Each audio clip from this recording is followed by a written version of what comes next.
Assalamualaikum warahmatullahi wabarakatuh. Bismillah, alhamdulillah, sholatu wassalamu ala sayyidina Muhammad ibn Abdillah wa mawala amma ba'da. Bapak Ibu yang dirahmati Allah subhanahu wa ta'ala, puji syukur atas segala nikmat yang telah Allah curahkan kepada kita. Sholawat dan salam semoga tercurahkan kepada baginda Nabi Muhammad Sallallahu Alaihi Wasallam yang senantiasa kita harapkan syafaatnya. Sebelum kita mulai, mari kita tawasul dengan pembacaan suratul Fatihah sebagai doa dan harapan semoga apa yang menjadi rutinitas kita dan istiqomah kita diberkahi oleh Allah Subhanahu wa taala serta diberikan segala macam solusi untuk kesehatan dan hal-hal yang dibutuhkan, yang diinginkan oleh kita dan keluarga kita. Ila hadiniyah wa ila kulli niyatin sholihah. Al-Fatihah. A'udzu billahi minasyaitonir rajim. Bismillahirrahmanirrahim. Alhamdulillahirabbil alamin. Arrahmanir rahim. Maliki yaumiddin. Iyyaka na'budu wa iyyaka nasta'in. Ihdinas siratal mustaqim. Shiratal ladzina an'amta 'alaihim ghairil maghdubi 'alaihim waladdallin. Amin. Bismillahirrahmanirrahim.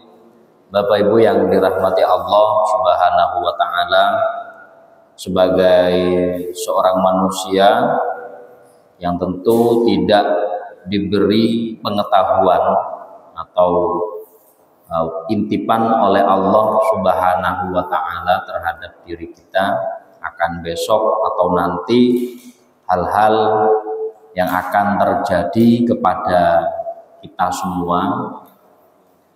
Tentu saja ada rasa khawatir, cemas dan takut yang selalu membayang-bayangi kita,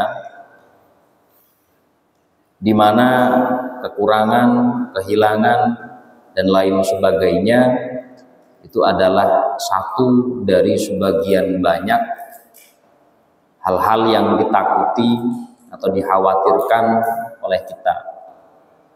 Sehingga tak ayal beberapa situasi dan kondisi itu menjadikan kita mempercayakan terhadap penjaminan.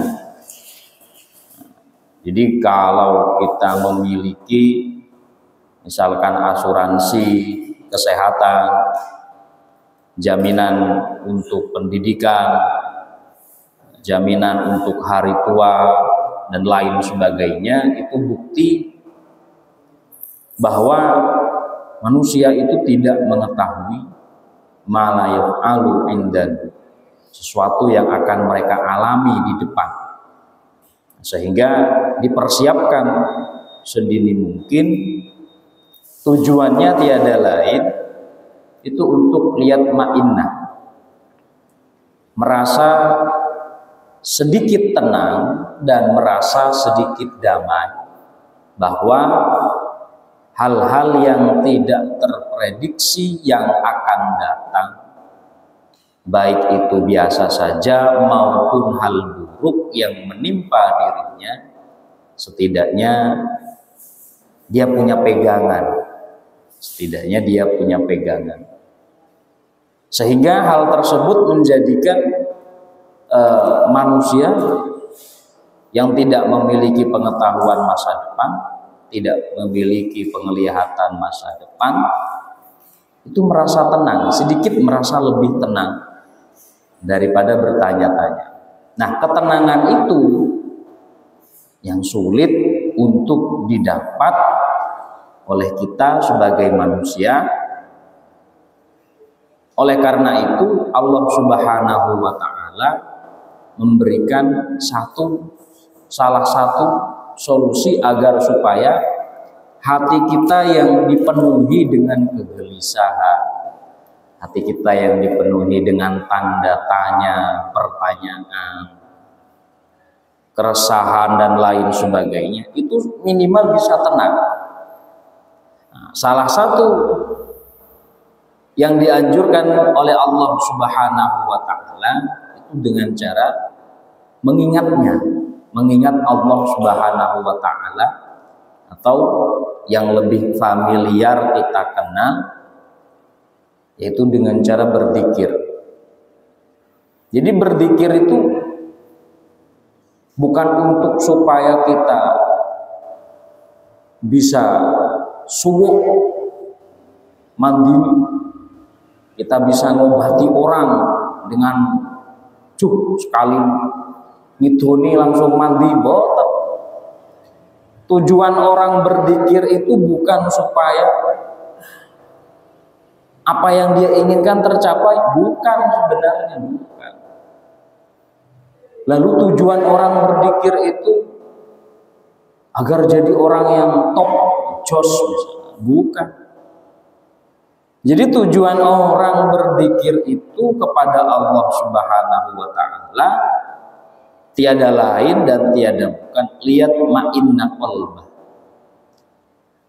Hatinya yang dipenuhi dengan keresahan, kegalauan, kegundahan dan lain sebagainya, itu bisa teredam. Bisa diminimalisir gejolak hati yang luar biasa hebat dengan cara berzikir.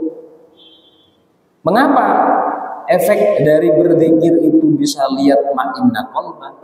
Itu dimulai dari fadilah zikirnya, keutamaan berzikir, lalu pahala yang dijanjikan dan lain sebagainya. Dalam Al-Quran Allah mengatakan fadkuruni adzkurkum. Dalam surat Al-Baqarah itu Allah berjanji fadkuruni adzkurkum. Kalau kalian semua ingat kepadaku, ingat bahwa aku yang menciptakan, yang mengatur, yang maha kuasa, maha memberi, maha mengkonsep semuanya dengan sedemikian rupa. Yuk adzkurkum, maka aku akan ingat kepada kalian semua. Jadi efek samping yang ditimbulkan oleh zikir itu bukan supaya derajat kita di mata manusia lebih tinggi, doa kita lebih manjur daripada si fulan, bukan. Agar kita diingat oleh Allah Subhanahu wa taala, sehingga kalau sudah ada interaksi semacam itu, maka untuk kedepannya hajat yang belum terpenuhi, keinginan yang belum tercapai, kebutuhan yang sulit, itu semua akan dicukupkan oleh Allah karena kita mengingatnya. Bahkan dalam satu surat yang lain Allah memuji mereka yang berzikir, alladzina yadhkurunallaha qiyaman wa qu'udan wa 'ala junubihim. Orang-orang yang mengingat Allah Subhanahu wa taala qiyaman, saat mereka berdiri, wa qu'udan, atau mereka dalam keadaan duduk, wa 'ala junubihim, atau bahkan saat mereka mau mapan tidur, mereka berzikir kepada Allah. Ingat bahwa yang menciptakan, yang mengatur takdir besok yang akan kita hadapi, apakah itu baik atau buruk, apakah kita senangi atau tidak, itu semua sudah diatur sedemikian rupa dan disesuaikan oleh Allah Subhanahu wa taala terhadap diri kita masing-masing. Fa idza qadaytumus sholata fadhkurullaha qiyaman wa qu'udan wa 'ala junubikum. Allah taala memerintahkan, menganjurkan, fa idza qadaytum, kalau sudah sholat, fadhkurullah, berzikirlah kalian kepada Allah, qiyaman wa qu'udan wa 'ala junubikum, dalam kondisi apa? Ya minimal ingat. Dan juga perlu dicatat bahwa aqimus sholata lidzikri. Orang melaksanakan sholat itu tiada lain dan tiada bukan tujuannya lidzikri, untuk mengingat Allah Subhanahu wa ta'ala. Allahu Akbar, Allah Maha Besar. Yang lain kecil, cicilan, hutang, kesehatan, ekonomi, keluarga, jabatan, kecil, karena Allahu Akbar, Allah Maha Besar. Dan kalau kita tidak mengingat Allah Subhanahu wa ta'ala, jarang menyebut namanya, jarang mengadu kepadanya, jarang ingat dengan segala macam nikmatnya, jangan salahkan kalau Allah juga melupakan dan meninggalkan kita, karena konsekuensinya semacam itu. Nah, oleh karena itu, Bapak Ibu yang dirahmati Allah Subhanahu wa taala, banyak sekali ayat dan hadis yang menganjurkan, memberikan wawasan kepada kita terkait keutamaan berzikir. Jadi berzikir itu ingat kepada Allah, titik. Metodenya macam-macam. Metode berzikir itu macam-macam. Ada yang bil jahri, dikeraskan, Allah la ilaha illallah. Ada yang bil khafi, dilirihkan, dia merenung, terdiam, hatinya berzikir. Ini tidak ada yang tahu. Bisa jadi ketika Bapak Ibu ngobrol dengan orang lain, mulutnya ngobrol, hatinya ingat Allah Subhanahu wa taala. Saking khusyuknya juga kadang ada imam sudah amin, dia masih terdiam. 14 keturun. Lah ini pun dihitung berzikir juga. Karena dia tidak niat untuk tidur, tapi dia niat untuk berzikir kepada Allah Subhanahu wa taala. Mengingat Allah itu bukan hanya mengingat hal-hal yang melekat kepada Allah, tapi juga mengingat apa yang telah Allah berikan kepada kita, itu juga berzikir. Melihat kekuasaan Allah, bagaimana alam ini diciptakan, fenomena yang terjadi di sekitar kita, keluarga kita, tubuh kita, anak-anak kita, dan semuanya. Itu kalau kita mau berzikir, maka semuanya akan mengantarkan kita menjadi orang yang lebih dekat kepada Allah Subhanahu wa taala. Dalam hadis yang lain, dalam sebuah hadis Nabi Muhammad sallallahu alaihi wasallam berkata, yaqulullahu azza wa jalla, ana ma'a 'abdi ma dzakarani wa taharrakat bi syafatah. Kata Nabi dalam hadis qudsi, Allah berfirman, ana ma'a 'abdi, saya bersama hambaku, ma dzakarani, selagi dia ingat kepadaku, wa taharrakat bi syafatah, kedua mulutnya tergerak untuk menyebut nama ya Rahman, ya Rahim, ya Jalal, ya Qudus, ya Allah, ya Karim. Jadi ini janji Allah yang diberikan kepada hambanya melalui Nabi Muhammad, ana ma'a abdi, umpomo awake dhewe niku kelingan ten ngene Gusti Allah kanthi zikir niku wau, maka Allah bersama dengan kita. Dun dekengane Allah taala, la khaufun alaihim wa la hum yahzanun, maka tiada rasa takut, susah, gundah, sedih, dan lain sebagainya. Sehingga ketenangan hati yang diidamkan banyak orang, bahkan mereka yang memiliki sederet hal-hal yang tidak dimiliki orang lain, belum tentu hatinya bisa setenang orang yang sebawahnya, belum tentu pikirannya setenang orang yang sebawahnya. Bisa jadi secara usia dia lebih produktif, tapi dia juga produktif dalam hal penyakit. Kenapa? Karena hatinya tidak tenang, pikirannya juga tidak tenang. Entah urusan apapun yang bisa menjadikan dirinya tidak tenang, dia lupa bahwa segala macam urusan yang ada di dunia ini, baik hubungannya dengan dunia maupun akhirat, itu semua sudah diatur sedemikian rupa oleh Allah Subhanahu wa taala. La yaqdiru ala syai'in, karena kita tidak bisa apa-apa.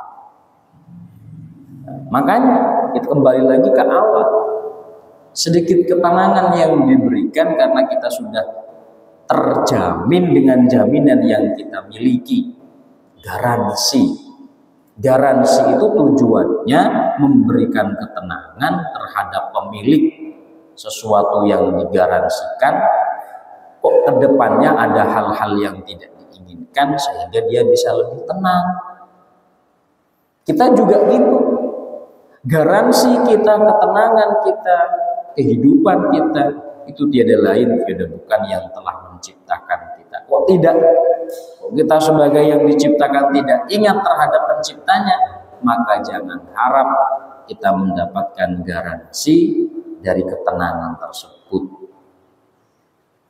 Sehingga walaupun secara pekerjaan, secara finansial, secara jabatan, kita mungkin melebihi orang ini, melebihi orang itu, tapi ternyata ketenangan hati kita kalah dengan mereka yang secara apapun berada di bawah kita. Bisa jadi mungkin mereka merasa tenang karena zikir yang mereka lakukan bukan hanya zikir fil lisan saat setelah sholat, tapi mereka benar-benar ingat bahwa segala yang terjadi di muka bumi ini tidak luput dari qadarullah, dari takdir Allah yang sudah ditetapkan.